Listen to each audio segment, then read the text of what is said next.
보강 사업에 대해서 설명을 드리도록 하겠습니다. 먼저 그 주변 비상활주로 개요입니다. 잘 아시다시피 1978년도 12월 달에 개설된 이래 길이가 2.8km, 폭 47.5m 해서 전체 그 면적이 15만 9,998제곱평방미터가 되겠습니다.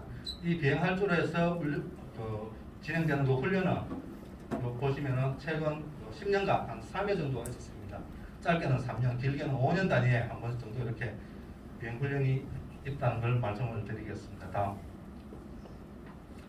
그리고 갑자기 또 요즘 그 주변 비상활주로 폐쇄 관련해서 기성에서 조금 이제 반대 목소리도 터지고 있고 한데 갑자기 이렇게 또 부각이 되는 그런 원인 중에 하나는 3, 4호기하고 가장 밀접한 관련이 있습니다. 그래서 먼저 이 부분을 좀 설명을 드리도록 하겠습니다. 신화물 그 3, 4호기 예전 부지가 이렇게 있고 여기 노심 위치에서 비상활주로 끝부분까지 한 1.1km 정도 됩니다. 그리고 오른쪽 그림 보시면 아시겠지만 신항을 1호기 부지는 바운다리는 비상활주로 비행 안전구역 앞에 이렇게 있지만 신항 3, 4호기 부지는 노심부터 해서 이렇게 안쪽에 한 반 정도 이렇게 걸쳐지는 이런 문제 때문에 원자력 안전위원회에서 3, 4호기 건설할 때는 비행활주로를 이전하는 게 안전상 바람직하다라는 그런 권고를 하게 됩니다. 다음.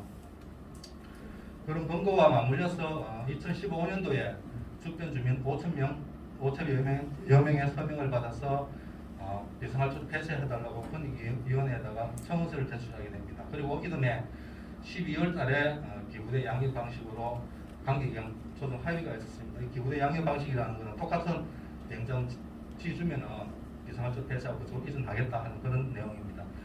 그리고 2017년 10월 달 문재인 정부가 들어서면서 탈원전 정책으로 인해서 신한울 3, 4호기 건설 중단을 선언하게 됩니다.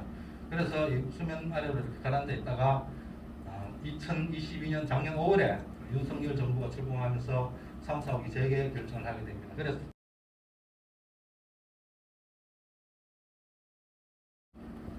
그리고 10월 11일 권익위 주재 관계기관 2차 회의가 있습니다. 이때 국방부와 공군이 기성에 있는 울진 비행장을 기능을 보강하면 그쪽으로 이전할 수 있다는 입장을 얘기를 합니다. 단지 국토부가 비행교육 차질로 불가능하다는 그런 입장을 얘기를 합니다. 그럼에도 불구하고 11월 달에 대통령 비서실 주재로 범정 관계기관 회의가 있었고 이때 어느 정도 결정이 된 거로 그렇게 저희들이 파악을 했습니다. 그래서 11월 18일 날 기성면 주민 대상으로 해서 1차 설명을 했고 설명회가 있은 직후에 반대투쟁위원회가 결정 울진 비행장 기능을 도대체 어떻게 보강하겠냐라고 이렇게 생각하시는 분들이 많으셔서 잠깐 설명을 드리도록 하겠습니다. 기존에 지금 이 활주로 울진 비행장 그 기성에 있는 울진 비행장 이 활주로 1.8km입니다.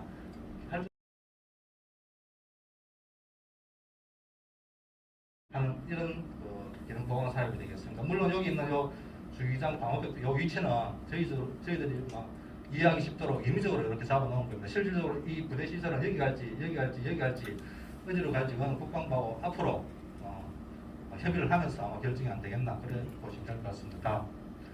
그리고 참고적으로 또 기성 주민분들이 또 많이 우려한 부분이 비행 안전구역으로 지정이 되면 군사기지법에 의해서 추가적으로 재산권 행사 제한을 받지 않나 하는 그런 부분이 우려가 됩니다.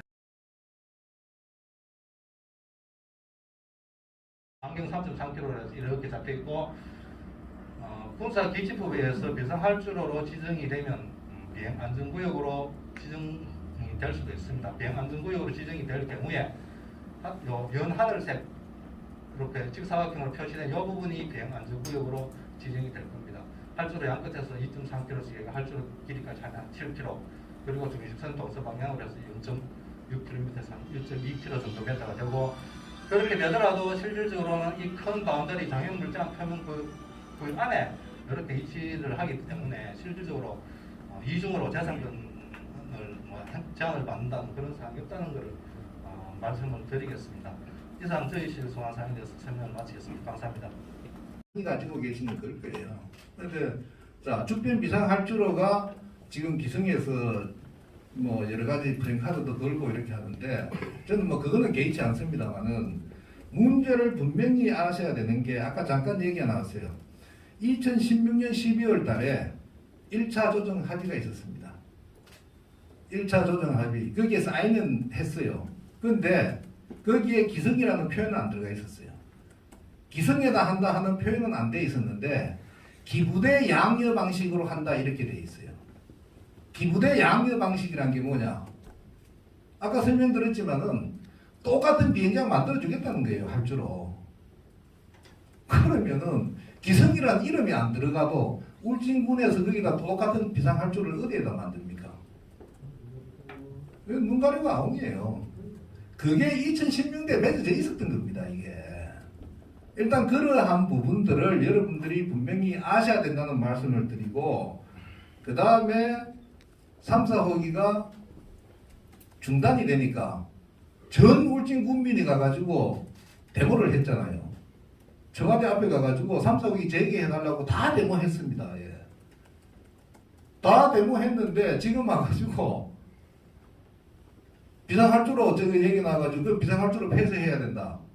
이거 갖고 안 된다. 우선 이 얘기도 안 되고 그래서 제가 오고 나가지고 비상할주로 관계가 어떻게 돼 있느냐 하고 그 얘기를 찾아가 봤어요. 거기에서 제가 서류를 확인한 겁니다. 이게 기부대 양여 방식으로 사인이 돼 있는 거를 이거 안 된다. 기부대 양여 방식으로 기부대 양여 방식으로 하면 복잡해서 이게 일도 안 되고 얘기를 들어보세요. 기부대 양여다 똑같이 만들어준다. 멀거니 국토부가 자기 땅을 왜 국방부에 줍니까? 저기 안 주잖아요. 거기에다가 양쪽에 서로 맞추기도 어렵고 그래서 자 울진군은 모르겠다. 울진군은 폐쇄다. 무조건 폐쇄해라. 그 다음에 기부대 양여 방식으로 하든 돈을 주고 받든 그거는 대통령실하고 저 국토부하고 국방부하고 알아서 해라. 울진군으로서는 폐쇄만 무조건 해라. 그렇게 된 거예요. 그렇게 돼서 두 군데 얘기를 한 거고 그 결과가 내려온 게 결국은 대통령께서 그 전에 12월 달에 오셨잖아요. 오실라 하다 못 왔는데 그게 원래 11월 며칠인가 이렇게 돼 있었어요. 처음에 날짜가. 그것 때문에 급속하게 대통령실에서 조정을 해버린 거예요. 이게. 자 이쪽은 폐쇄하고 기성공항에도 하고 저걸 한다. 그래서 그 결과가 어떻게 됐느냐. 결과는 우리 쪽으로 기성으로서는 가슴 아프지만은 결과적으로 국방부로 넘어가서 그쪽에 이 기성에 있는 것보다가 국토부 산하에서 빌려준다 하는 거는 엄청난 차이죠.